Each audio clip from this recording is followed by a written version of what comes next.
Kia ora tātou katoa. Can everyone hear me? I'd like to introduce to you Phil Stevens and Harvey Jones. The other day in Wellington on Friday, after he had spoken, David Suzuki was asked the question, what would he do differently, or what would he do if he was 20 years old again? And he said that he would focus on community, on self-sufficiency, and in particular things like local currency. Well, here in the Manawatu, we have a very exciting initiative called LOAVES, that's somewhat mysterious acronym, which actually stands for Local Origin Ashhurst Voucher Exchange. And these two people here are key instigators of LOAVES and are here to tell you all about it. Welcome. I'm Harvey Jones, this is Phil Stevens, and we're going to take you a journey about how we're on our journey anyway to create and introduce a local currency into the community of Ashhurst in the Pohongona Valley. And if you don't know where Ashhurst in the Pohongona Valley is, that's the Manawatu Gorge in the background of the photograph on the screen at the moment. We've come to a time at present where systems as we see them at the status quo are on the verge of collapse in many areas. The global finance areas, we see the US economy just introducing another $0.6 trillion into it for liquidity purposes. The banks are all tied together. If one fails, others soon follow, and they're things like dominoes. Industrial food production has food provided from global markets with a just-in-time delivery, such that in places like the UK, there's only 3 days supply to the supermarkets. And anyone who's been in a port strike over there has seen what happens on the supermarket shelves in the UK, and there's no food around. The transport options are also getting more limited. We have peak energy, oil crises, and climate change and those sort of associated crises. And the permanently disadvantaged underclass as a result of global prices for commodities and local salaries, and people in New Zealand will understand that sort of scenario, but the big money goes to the dealers of any commodity. Our answer is to create a local currency. And a bit of history first. There's a wide range of local notes since the 30s. The German Chaimgeier, Totnes and Lewis pounds, Chatham Islands dollar, and the Wairarapa Wace are some that come to mind. The LETS, which is a local exchange trading system, is across the world now, and there's a number in New Zealand, and that provides local sort of trading, but it also will go across borders as well. What's happened there? The permaculture concepts, transition towns, and a lot of those people came together in the Eco Show in Taupo, and there's a local currency conference in Wanganui last year, where a lot of us also came together. There's various books, of course, Thomas Drico, Deirdre Kent, among notable ones, along with those from Living Economy with Helen Dew. As a matter of serendipity or just synchronicity, my carpool partner and I, Sharon Stevens, which is Phil's wife, were talking about this, and all this information started coming together. So Sharon was the driving force and chair of the committee that's doing this, and we were successful in getting a City Council local initiatives grant of about $9,000, and we started working on designing a currency that might fit our local area of about 3,000 or 4,000 people. The currency design we opened up to the wider community and community discussion, and we talked to local Maori on possible icons and images that we could use that would fit into our local region. We moved on and created a society called RECAP, Society for the Resilience and Engagement of the Community of Ashhurst and Pohongona. And there was a few reasons for that. Mainly is it's a protection for the members of the society, so there's a legal protection. And the Reserve Bank is one particular facet of that, which prohibits making or issuing banknotes or coin. And the penalty could go up to 3 years or a $100,000 fine for those who infringe against those sort of things. Just to note, one of the images there is a $20 note in the right corner there of a presentation. That's an image of the Manawatu Gorge, more familiar to those who travel along the State Highway 3 between Palmerston North and the Hawke's Bay. The point of keeping things fair is not lost on people who've weathered at least one economic crisis. And what the local currency aims to do is provide a leveling in a small area. And what we're looking at are the definition of the disadvantage. And it's very common to think of disadvantaged as those who may not be suited for full-time employment or still have useful skills.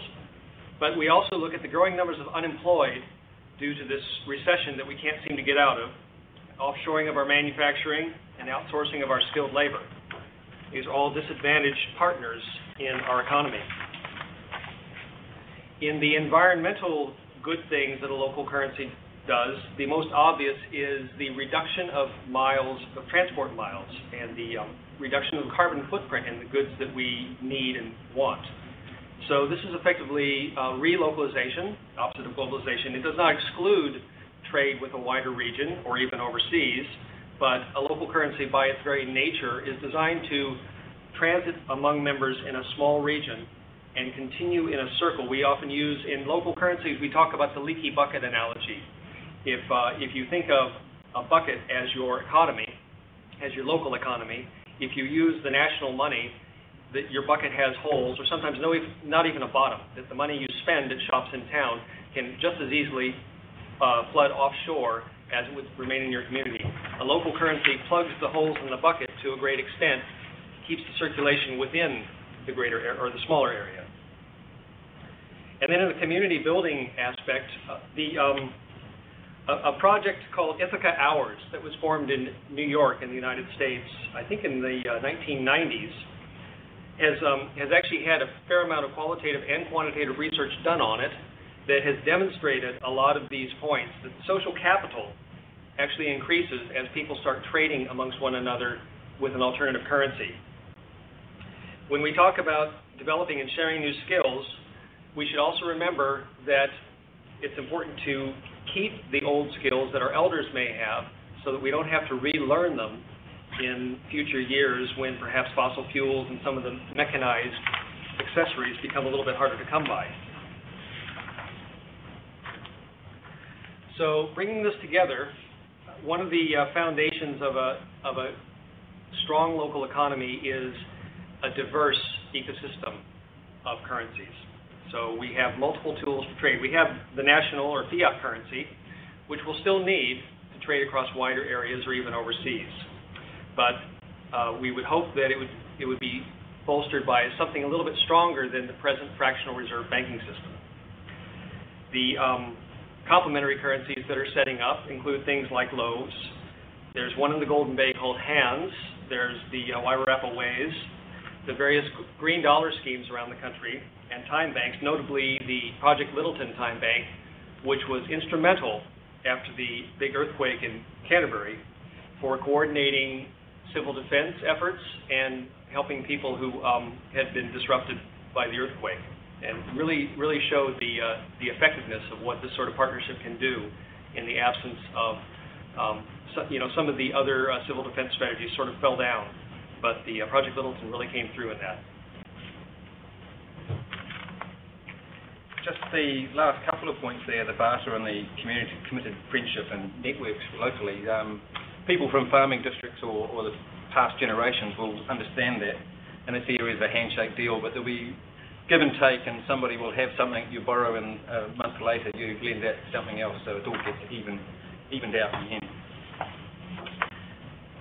A well-designed tool, of course, also serves multiple functions. So LOAVES are designed to promote the business-to-business trade, and at a higher level, that's just moving the cash or the currency around. The household-to-household trades more along the lines of perhaps markets or trading between each other, and it's just a form of moving the value around, which is what money was originally set out to do. The skills development, of course, increased community capacity, local self-reliance. Transition towners will understand those concepts. As we get more used to trading locally, we provide the opportunity to sell our own skills and our own products. So local growers, craftspeople, they can use those sort of skills and maybe leak out into some of the wider communities as well. And the community pride and interpersonal networks, you'll notice some of the images we've presented on our notes that have been passing through. They're to promote the community. They're the logos, the flora and fauna around our region, historic buildings, town libraries, local halls, those sort of things, and some of the landscapes around us. And when it gets established, there'll be a shop. The shop window will have a plaque, or by the till say, yes, we accept LOAVES, and local people who have got LOAVES will know they can go in there and spend some of their currency. So the ways we're connecting the currency to the community are going to start with the community and service organizations that are already present in the Ashhurst area. The school PTA, the Lions Club, a group called the Ashhurst Action Group, the Pahangana Community Council are some of the established formal groups that are going to be partners in the venture. Across the wider region, the Palmerston North City Council has signed up as with a agreement in principle supporting the project. The Environment Network Manitou has been helpful in the bootstrap phase and getting us going.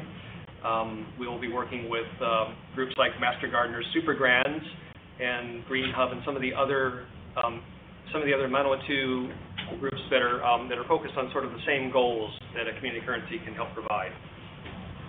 One of the reasons that the design came about the way that it is because Ashhurst Pahangana have a very low number of actual retail storefronts. Most of the people commute into the Palmerston North City for a good deal of their actual shopping and trading. So we couldn't go with some of the currency schemes that would presume a lot of retail turnover.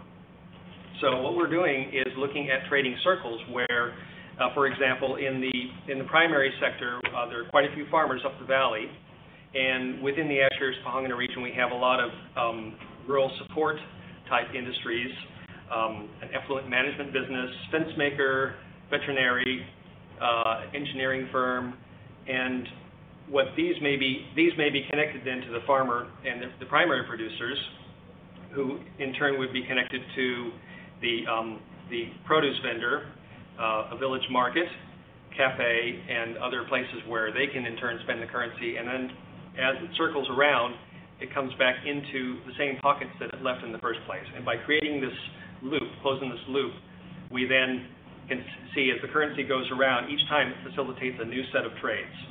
So this is part of the currency velocity principle.